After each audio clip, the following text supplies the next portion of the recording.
Hello friends, welcome to Studykar. मैं हूं आपका दोस्त प्रभाकर। आज हम डिस्कस करेंगे 5 अगस्त 2022 के मोस्ट इंपॉर्टेंट करंट अफेयर्स के क्वेश्चन।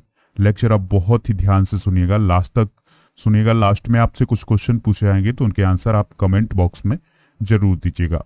चैनल पर अगर आप नए हैं तो चैनल को आप फॉलो कर लें, बेल आइकॉन भी दबा लें, जिससे आपको समय पर सबसे पहले नोटिफिकेशन मिल सकेगा। चलिए फ्रेंड्स, इस लेक्चर की शुरुआत करने से पहले आपको एक इंफॉर्मेशन दे देते हैं। अगर आप इस लेक्चर का पीडीएफ प्राप्त करना चाहते हैं तो पीडीएफ मिल जाएगा आपको हमारे एप्लीकेशन पर।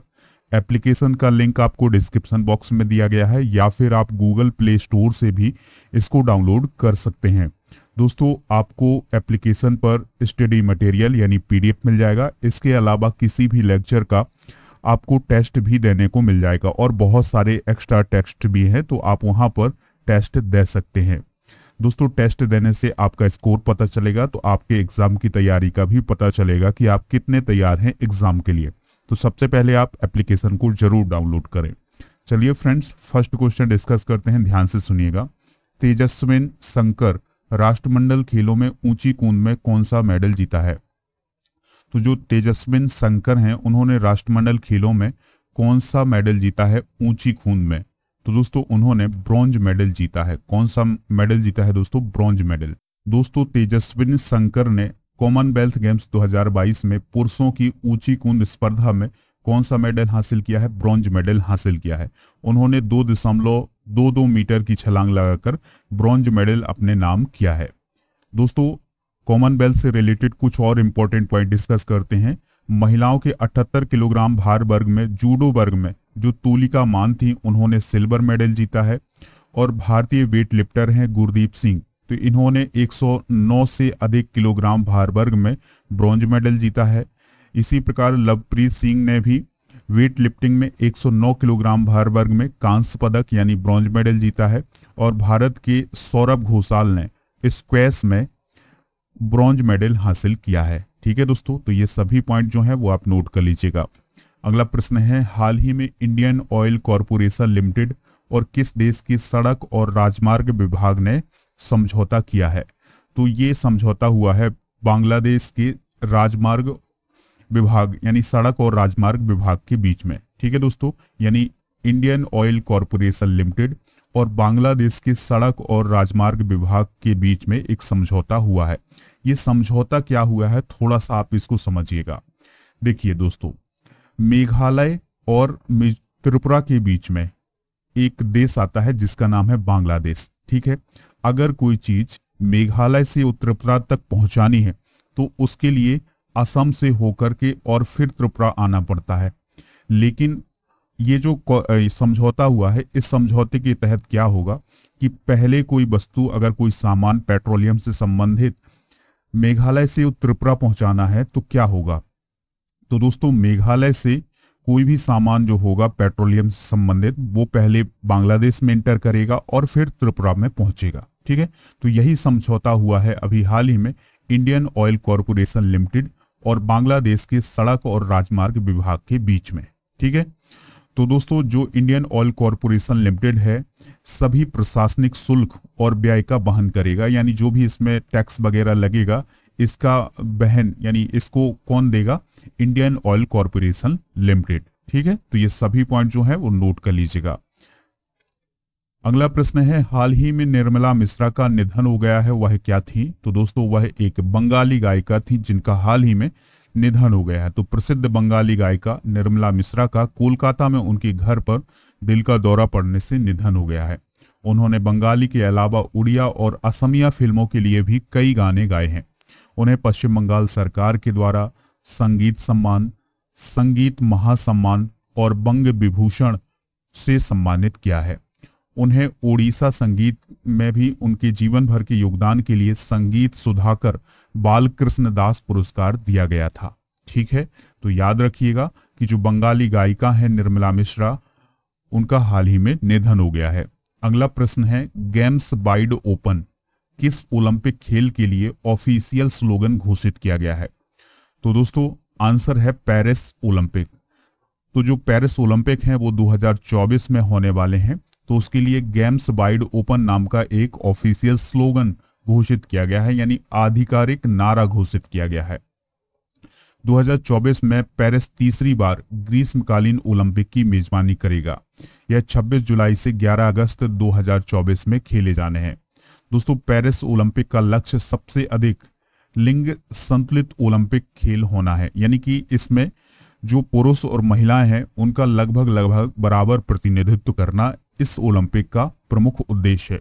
पेरिस ओलंपिक और पैरालंपिक खेलों के लिए लगभग 13 मिलियन टिकट बेचे जाएंगे। दोस्तों, भारत ने टोक्यो ओलंपिक में कितने मेडल जीते थे? तो 7 मेडल जीते थे, जिसमें से 1 गोल्ड था, 2 सिल्वर और 4 ब्रॉन्ज मेडल थे। पेरिस ओलंपिक कहाँ होगा? फ्रांस में 2024 में। इसके अलावा 2028 का जो ओलंपिक है वो लॉस एंजल्स में होगा, यानी अमेरिका में होगा, और 2032 का जो ओलंपिक है वो ब्रिस्बेन ऑस्ट्रेलिया में होगा। तो ये पॉइंट भी आप नोट कर लीजिएगा। अगला प्रश्न है, हाल ही में किस देश के राष्ट्रपति इब्राहिम मोहम्मद सोलेह 4 दिन की भारत यात्रा पर आए थे? तो जो इब्राहिम मोहम्मद सोलेह हैं वो मालदीव के प्रेसिडेंट हैं और वो भारत की 4 दिन की यात्रा पर आए थे। कब से? 1 अगस्त से 4 अगस्त के बीच में। ठीक है, तो दोस्तों उनके साथ उच्च स्तरीय अधिकारियों की टीम भी आई थी, यानी उनका एक व्यापारिक प्रतिनिधि मंडल और जो उनके ऑफिसर्स थे वो भी आए थे। तो उन्होंने भारत की जो नवनियुक्त राष्ट्रपति हैं द्रौपदी मुर्मू, उनसे मुलाकात की और प्राइम मिनिस्टर नरेंद्र मोदी से भी मुलाकात की। उनकी यात्रा के दौरान दोनों देशों के बीच साझेदारी में हुई प्रगति की समीक्षा की गई।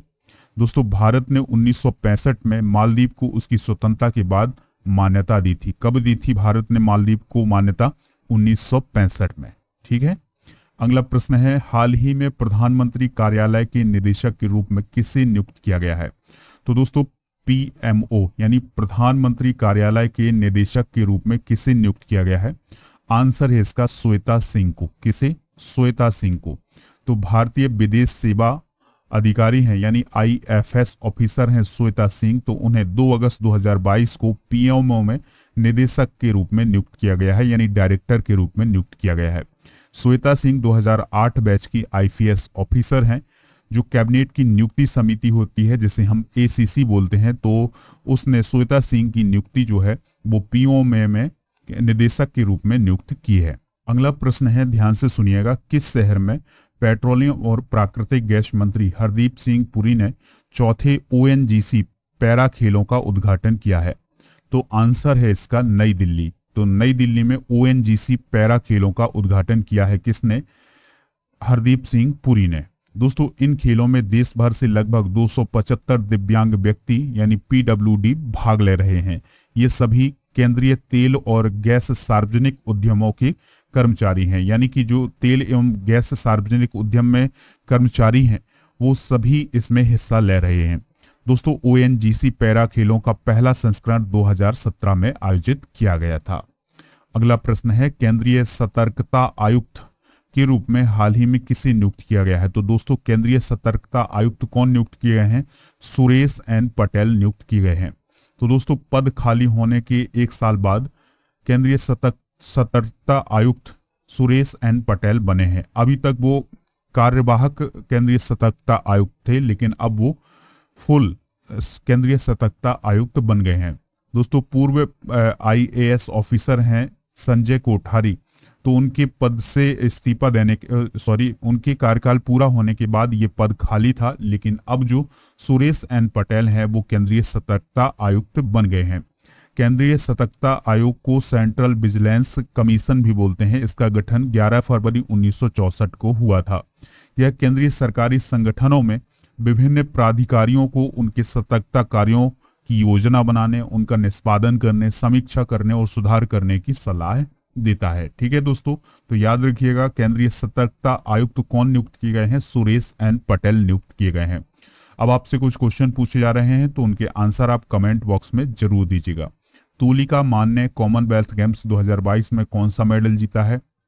दूसरा क्वेश्चन है, 2024 में किस स्थान पर ओलंपिक गेम होंगे? तो इन दोनों प्रश्नों के आंसर आप कमेंट बॉक्स में दीजिएगा। PDF डाउनलोड करना हो तो आप हमारे एप्लीकेशन पर विजिट करिएगा, नीचे डिस्क्रिप्शन बॉक्स में उसका लिंक दिया गया है। और लेक्चर पसंद आया हो तो आप इसे लाइक शेयर जरूर कर दें। जय हिंद, वंदे मातरम।